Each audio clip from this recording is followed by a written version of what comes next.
What is up, YouTube? James MTG Biggie here, and today I'm going to make a video about some new Ixalan cards. And before I start, I know I said I wasn't going to put up too many videos this week because I have a vacation coming up and I've been working and stuff, but I found some time this evening, so I figured why not? Now, I know that spoiler videos on YouTube are a dime a dozen, and multiple channels post multiple videos every day talking about the new cards that are coming and what they do. I wanted to do something a little different and I feel a little more interesting, and so I'm going to go over a few of these cards, and then afterwards I'm going to have a poll and I'm going to have you guys tell me what standard deck I should brew out of the new cards in the set, and in general in standard. I came up with 5 archetypes. I have a list here on this donut stationery, and we're going to go through a few specific cards, and then I'm going to have you guys let me know what I should build. I have some ideas loosely for each of these decks, but I'd like to know what you guys would find the most interesting.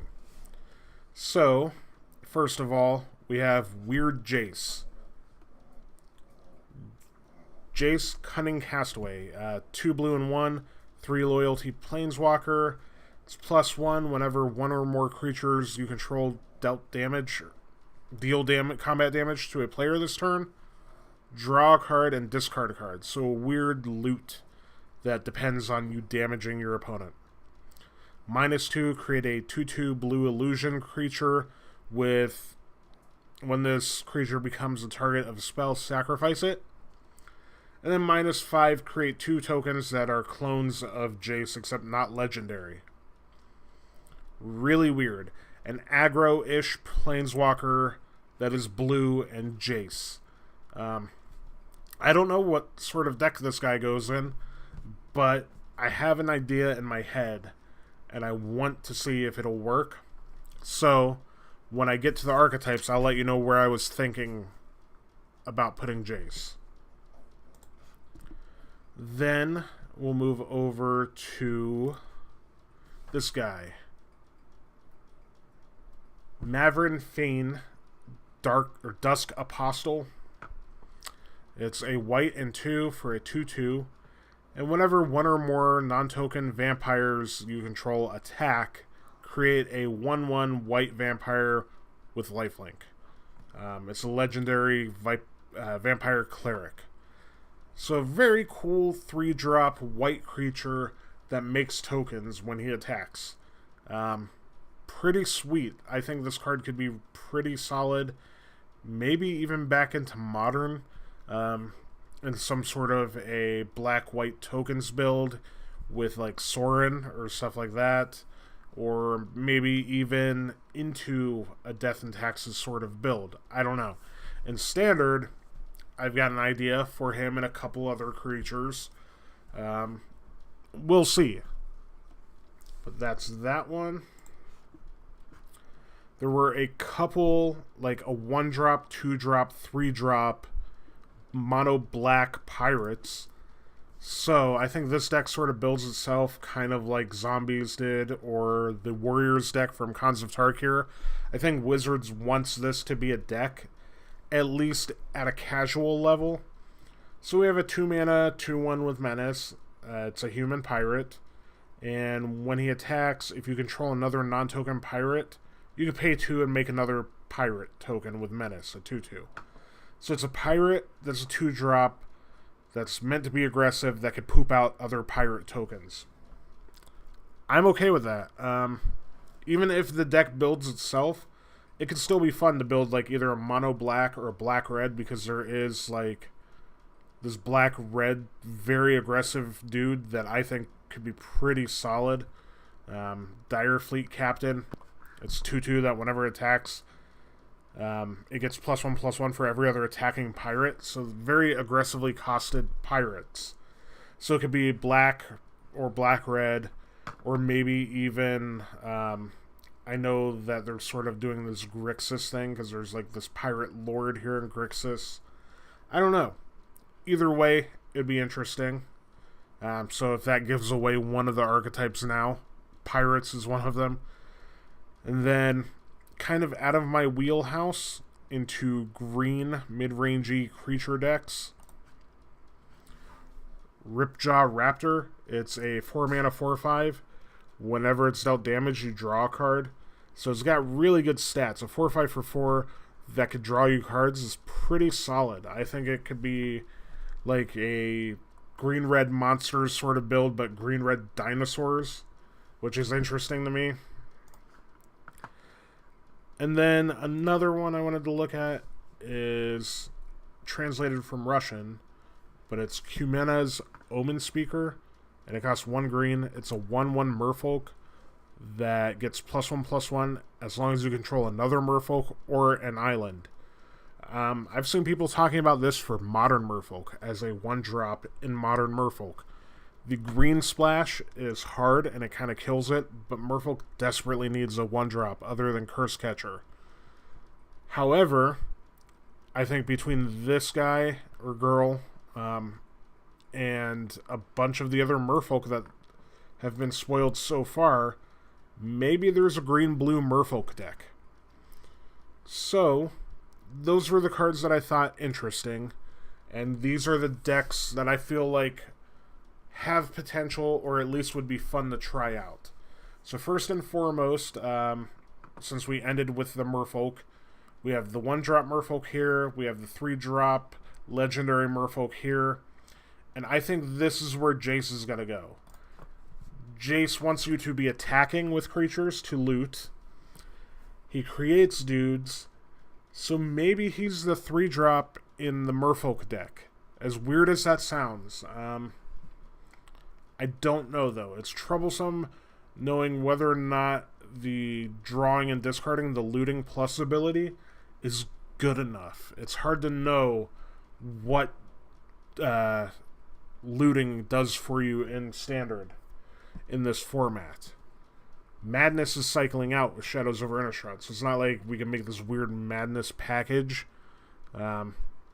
But we'll see. Maybe there's some sort of like stuff that would be better in the graveyard. And I don't know if that's going to synergize with Merfolk, but I know in a blue deck that wants you to be attacking, what blue decks attack the most? Merfolk. So, Merfolk is one of the archetypes. Another archetype I'm thinking, and if you've been around this channel in any capacity, you know, I love Death and Taxes, so why not a mono-white sort of hate bears or mono-white aggro deck? We have this new vampire token generator.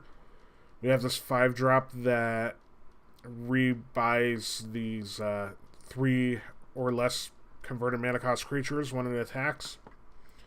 We've got this disruptive 3-drop 2/3 flyer that makes your opponent's creatures enter tapped. We get a new 1-drop, although we lose Thraben Inspector and Thalia Heretic Cathar. We get a solid 1-drop here, and we also have the 1-drop cat with lifelink that has that comes back or whatever as a token, whatever that mechanic's called. I don't even remember. Eternalize, Embalm. That's it. So there's a lot of decent white creatures, and this can also be maybe white / blue. We also have Oketra's Monument still, so maybe we do a mono white aggro deck or a blue white aggro deck, or a take on blue white Monument because that deck's losing some stuff. So maybe we retool that deck and make it into something. I would like it to be a port of Death and Taxes into Standard, but I understand that that doesn't always work out. So there's that. And then there's the pirate deck, like I mentioned, black and red or Grixis colored, probably. And then we have the dinosaur deck, which I'm guessing is going to be Naya or green-red. This one's sort of the furthest away from what I'm used to building, but I think it could be fun. A green-red dinosaur sort of monsters deck. Could be interesting. Could be a lot of fun. And then the last one, which isn't... It's like the least exciting option, is to try to retool the mono red deck because there's a couple new things that I think would fit, and it's losing some stuff with rotation. So maybe we, you know, shuffle around some slots in mono red, and yeah, boring, I get it. I don't think that's going to be the funnest option. But those were the 5 archetypes I came up with. That being said, let me know what you guys think. What deck should I try to build and try to brew? And I'm going to make a deck tech and test the deck out quite a bit after I build it. Make a deck tech, explain the ins and outs of the deck and how it works and how we came to this conclusion. Outside of that, Grixis Control is still a deck that I feel like I can have fun putting together and have fun retooling and adjusting for the new format, because it's going to need some major adjustments because a bunch of the mana is leaving the format. So, Grixis Control, I'm going to do an update for when we get the full spoiler. There's at least one piece I think's pretty good for it. I'll go over that in that video later on once the full set's out and I have a chance to put it together and test it out and see what I can come up with. Either way, guys, I appreciate it very, very much. I'm going to give this about a week for this poll to run, and I would like to have the results in and have the basic gist of what I'm going to be building before the full list of spoilers come out. That way, I have time to think about it ahead of time, and I know what I'm looking for when cards come out and are spoiled, and I can have some fun, and you guys can help out, which I think is pretty cool. It's pretty a pretty different take on doing a spoiler video or a preview video. It allows interaction, and that's what we're all about here. So please, everybody, let me know down below, and tell your friends. Maybe they can jump in and help with the conversation. And if you haven't, please click the subscribe button. I'll put a link up in one of the corners up here. And I appreciate it, guys. I hope to talk to you guys again soon. And I will catch you probably sometime next week with the results of this video.